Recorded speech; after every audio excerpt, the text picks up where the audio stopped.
most interesting crosshair of rock and roll again. This time we've got the highest ranking bands in my ranking system with a 0 out of 5 garbage record. Let's do it. We are going to be starting with the least best artist in the list with least bad albums and working our way up towards the best band of all time with the worst album of all time.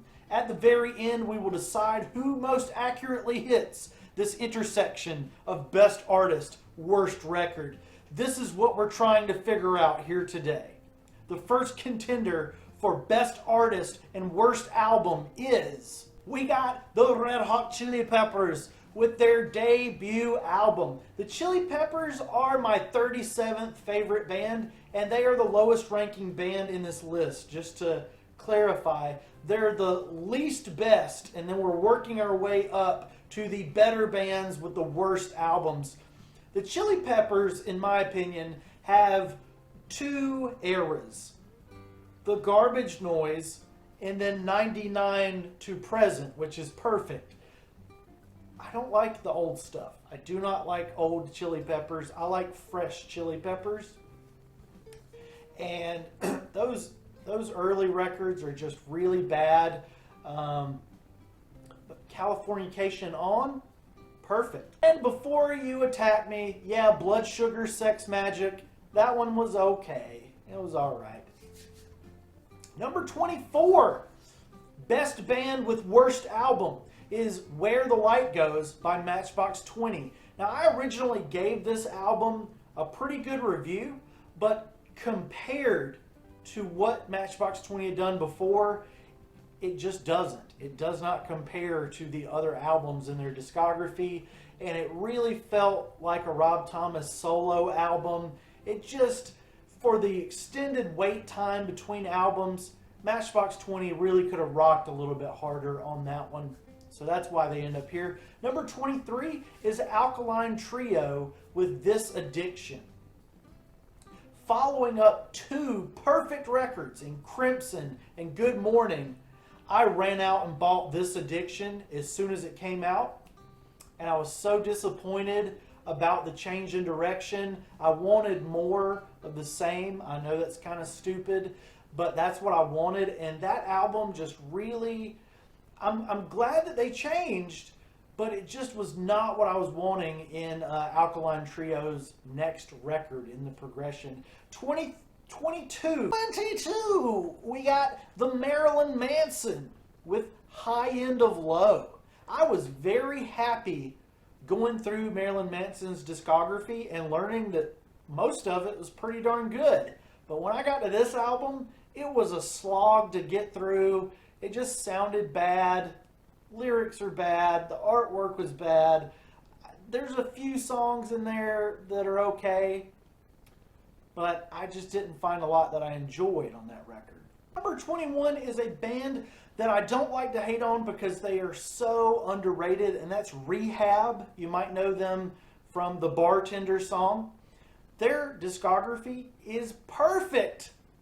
Darn near perfect, except for this $1 million mugshot. I'm not sure if this is a compilation or a studio album, but it just doesn't fit in with the rest of their perfect catalog. It's just not listenable. It's just very, very different in a career of variety that the Bartender band have done. $1 Million Mugshot, I'm just not sure what it is and how it fits into their catalog. Number 20, we got the Foo Fighters. The Foo Fighters with One by One. And again, this is a band that I really love. A good chunk of Foo Fighters material. I can just listen to their albums back to front, but not One by One. This one is just, it sounds bad.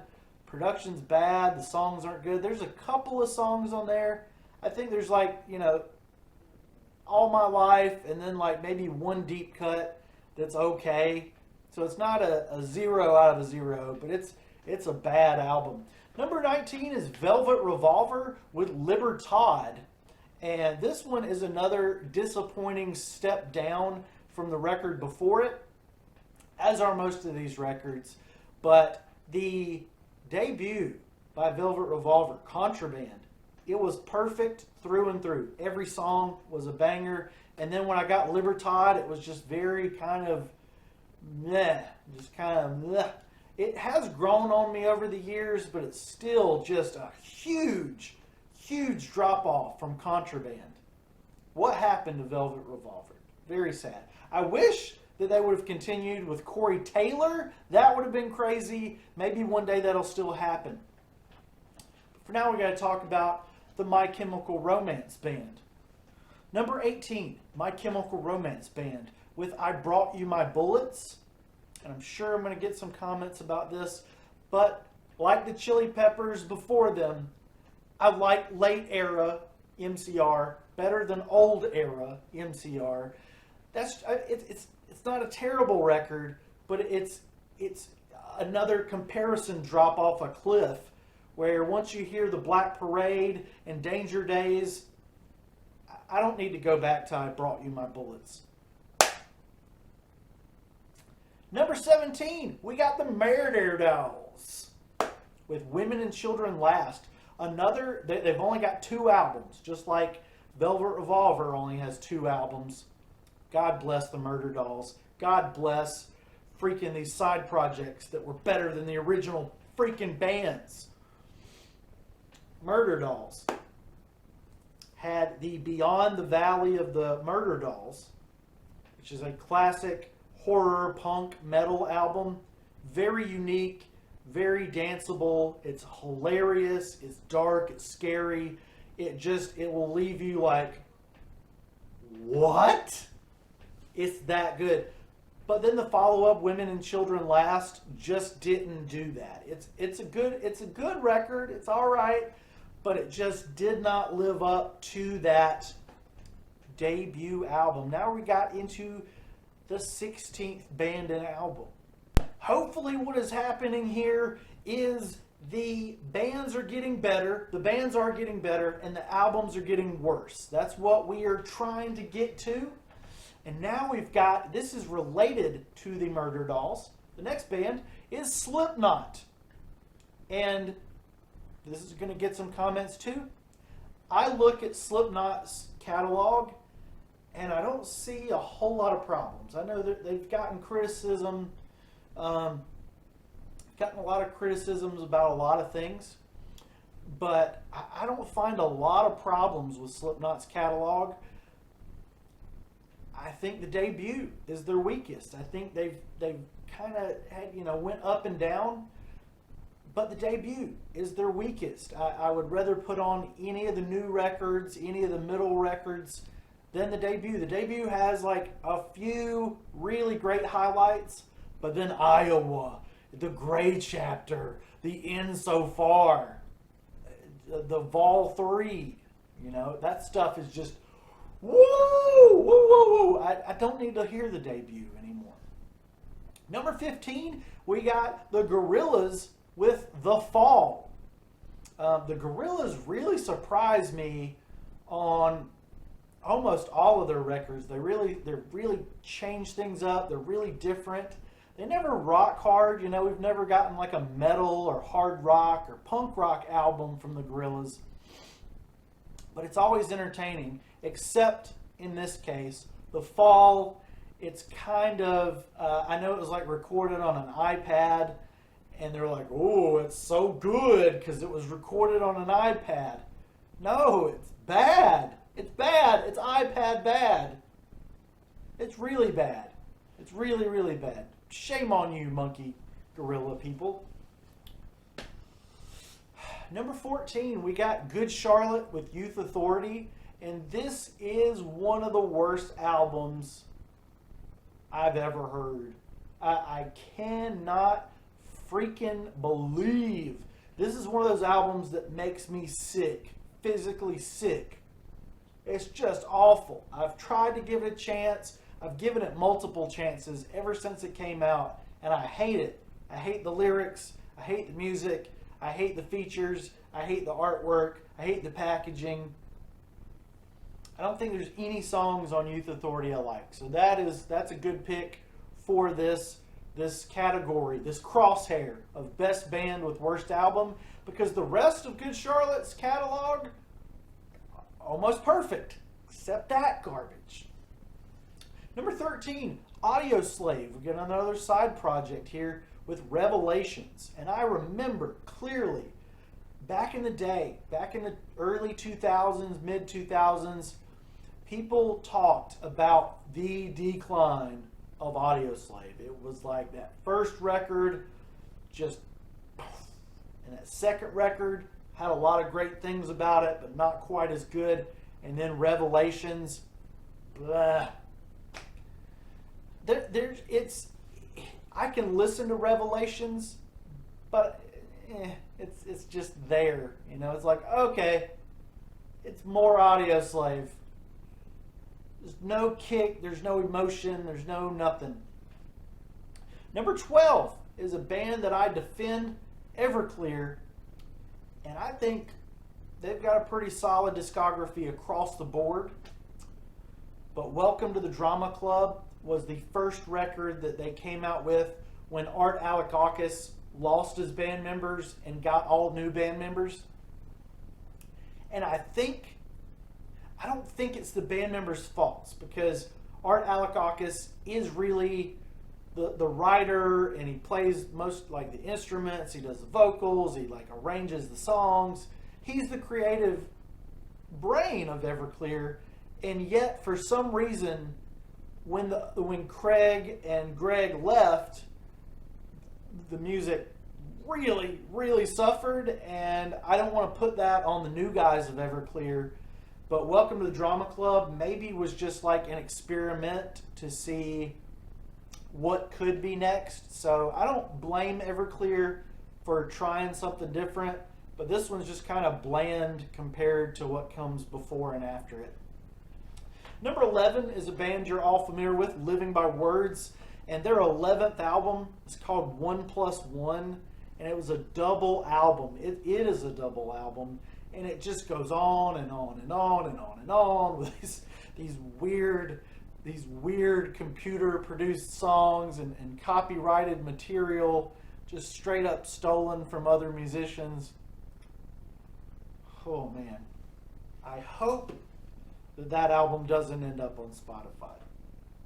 I do like their new one, Candy Paint Remark, though. It's pretty cool. They're doing some great things now in 2024. Number 10, we're in the top 10, Weezer. And Weezer had 2 albums. I know a lot of you guys hate half of the Weezer catalog or all of it. I had to debate, is it Black Album or Pacific Nightmare Album? And I looked at them and I'm like, man, these are both really freaking bad. But Pacific Daydream, it made me vomit when I heard it. The first 20,000 times, I think. Now I can kind of tolerate it. There's a song or two on there that's okay, but man, that's the low point of Weezer for me. I like Raditude. I like Red Album. I like Hurley. I like Death to False Metal, all that stuff. But Pacific Daydream, gosh, it is rough. And Black Album is rough too. It was kind of in between those two. Holy crap. Holy crap. One of the best bands ever. Weezer are like my 19th or 20th favorite band. And gosh poopin' Pacific. Wow. Terrible. Far. Garbage. I'm so mad. Ooh. Weezer. Number 9, we got NoFX, who like miraculously became one of my favorite bands overnight. I just listened to their catalog and it was amazing. But the weak link in it is Liberal Animation. That one's just not fun to listen to. It's got some tracks that are good, but nothing I really need to revisit. Number 8 is a band we're going to be talking about more here on the channel, Linkin Park. We got some big Linkin Park news coming up. We got some videos about them. But Living Things is the weak link in Linkin Park's catalog. It's not a 0, but it's bad. Hey, here's a person that people like to hate, but he is in this best artist with worst album category, and that's Kid Rock. That's right, Kid Rock. he- he's frustrating, but his music is great. From grit sandwiches to for breakfast, all the way up to Bad Reputation. I'm glad I remembered that. It's been a minute. But Kid Rock's Rebel Soul, I think it came out. It came out several years ago, and it was supposed to be like a soul pop record, and I didn't like it. It does have a few great songs on it, but it's just not a good listen through and through. The next one is going to make you guys upset as well. And again, this one is not bad. It's just the worst. It's the worst album from a really great band, and that's Bleach from Nirvana. I like it. But it's the worst one. It's the worst album from the best band. That's why it's here. I like it. Please calm down. Number 5 is Staind with their sort of unreleased it's out of print Tormented debut. I searched this thing out when I was a teenager, I was a teenager when Staind first became popular, and I found it. I got it. I think I downloaded it. I don't think I bought it. I didn't get it physically, but I got the Tormented album from Staind, and it's just, there's some confusion. People are like, why are Staind called a heavy metal band? And all of their songs are slow, and like it's been a while. It's because this album, this Tormented album, was like,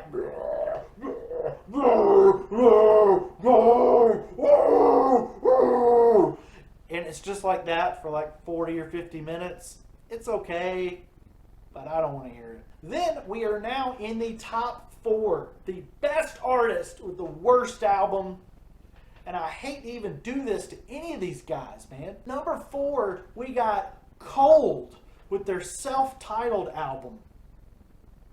And it's got the singles Give and Go Away. And it's a really, really dark, interesting hard rock album that just really sounds different from the rest of their catalog. But man, I've grown to love it, but it's just the weakest in terms of comparing it to 13 Ways to Bleed on Stage, Year of the Spider, Superfiction, all those Cold albums that are really great. Now, number 3. Now we're in the best 3 bands with the worst 3 albums. Number 3 goes to Shinedown, one of the best bands ever in the world. But they've got some bad albums. They've got a couple of albums that are not so great compared to the rest of their catalog that is 100% rocking. And it took me a long time. I had their first 2 records, Leave a Whisper and the second one. What was it? The second album. But Leave a Whisper is indeed the worst. It just doesn't hold up. There's just a lot of just bland, mediocre, could be anybody singing or playing it kind of stuff. It's got really great highlights. The singles are really great. There's a few deep cuts that are okay. But Shinedown have proved that they can and will do better than that debut album that kept needing songs added to it as time went by, right? Like those big cover songs had to get tacked to the end to make it a better album. I'm sorry, Shinedown. You're probably watching this. I love all the other albums, just not the first 2. They're just my least favorite. It's fine. We got 2. Now we're in the top 2, and we got Blink 182 with, which album do you think it is? You think I'm gonna go for? I gotta tell you, I'm going for a different one than you think. You guys probably don't like 9 or California or the old Blink-182, but I am not a big fan of Neighborhoods. It's Blink-182's weakest link in the catalog, and it earns them this spot of being the second best band with a really bad album. Now, I don't think Neighborhoods is a 0. So we'll have to figure out who has the 0 album. Or will we? Because Blink-182 are like my 9th or 10th favorite band. I think they're my 10th favorite. This next artist is my 7th favorite artist. Because the top 6, you know how they're the top 6? Because they don't have any bad albums. That's how you get top 6 level. You don't have bad music. Don't record bad songs. It's pretty easy. Blink-182, Neighborhoods, there were some good songs on that. Number 1, the best band on this list, the worst album on this list. It is here, people. And I hate to do it to them. It is the artist. The artist is Flogging Molly, the 7th greatest artist of all time. And their album, Speed of Darkness. Flogging Molly are a band with 7 albums under their belts, and this is the only one that's just a big stinker. It's they change with every album, but this one just changed into something that I could not enjoy as a huge Flogging Molly fan. So there you have it. Flogging Molly is the best band with the worst album.